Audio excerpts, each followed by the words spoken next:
This might look like a typical basketball grandstand filled with a sea of Asian fans, but look closer and you'll see one enthusiast who really stands out from the crowd.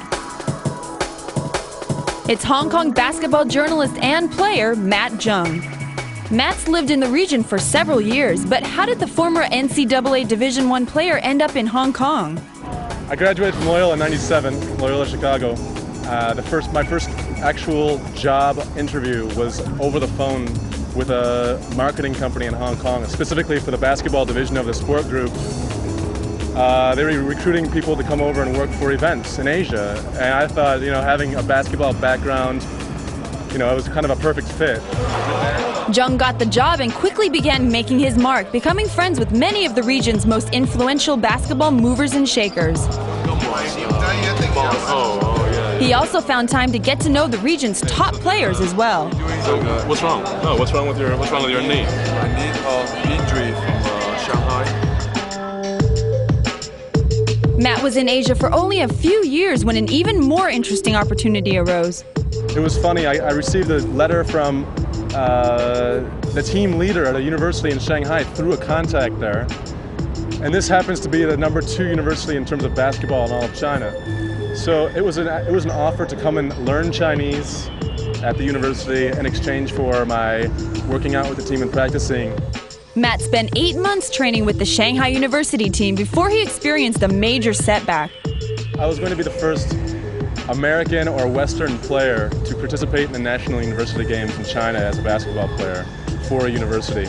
And I think it was going to be a landmark thing, and it was a deal that was in the works throughout my entire span there, and it just never got done, and it was really unfortunate. Despite the bad experience, Jung was determined not to give up on his dream of playing in Asia. I left Shanghai. I moved back to the States, actually, to take a look around and see what was going on in terms of basketball. I spent 3 weeks with the China national team, preparing them for the Olympics in Oregon. That was really nice. And my heart was back in Hong Kong, so I came back here to find a new job. And as soon as I got back, I was picked up by a club team here, and I got to play with my best friend, so it was great. As it turns out, his best friend is none other than Hong Kong international and Matt's teammate on the Flying Eagles, Heung. The two share such a strong passion for basketball that even during the off-season, they can often be found at neighborhood courts playing pickup games. Matt and Mike come from opposite ends of the spectrum, but when they get together on the court, it's like magic in motion.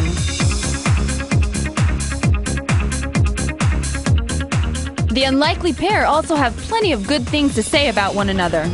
我真的要参加你的国家队。And he's cool. Teach him a lot about basketball and the music, the hip hop. We talk a lot, and we'll also go out and go shopping or listen music. He's my big brother. I think he's my big brother. I just have a tremendous amount of respect for him. I kind of view him as my little brother because he's the one player in all of Hong Kong that I would play with above anybody. He plays basketball from the heart. Skill-wise, he's with a basketball in his hand. He's one of the better players I've ever played with, and that includes at the NCAA level. I haven't seen a player move in a north-south direction as fast as he does with the basketball in his hand. He's really, really explosive, and that's because he gets so low with the basketball, but he lives with the basketball, and I would expect that from someone who lives with a basketball. Although the two play well together, they do have their differences, the most obvious one being their styles of play. 19-year-old Mike has developed some funky NBA ball skills that make him a standout. My basketball playing style is totally different and much more aggressive than other players in Asia. The majority of Asians aren't very tall. So on the court, they usually just shoot from outside. But my style of basketball allows me to play off the board, drive the ball in, and take it straight to the hoop. Matt, on the other hand, considers his moves to be more artistic. This is very, very subjective, but for me, I'm not a very good dancer. but when I have a basketball in my hand and I'm by myself on a basketball court, I feel like I'm dancing. I feel like basketball can be an aesthetic of its own. It's almost an art form, it can be, and it's my way of producing art when I can. I know that's kind of a bold statement, but it's my own art, and I don't do it for anybody else except for myself. So I get to dance, and that's what basketball means to me, and it's a great feeling for me to play basketball. But despite the love they both share for the sport, the two have very different basketball dreams. I have finally just started to make a name for myself in this sport. There are still many people who do not know about me. But my dream is to one day be able to play in China for the Chinese Pro Basketball League. I want to continue playing until I'm 30. And after that, there may be a chance down the road where I'd consider coaching. But until then, I want to promote the sport.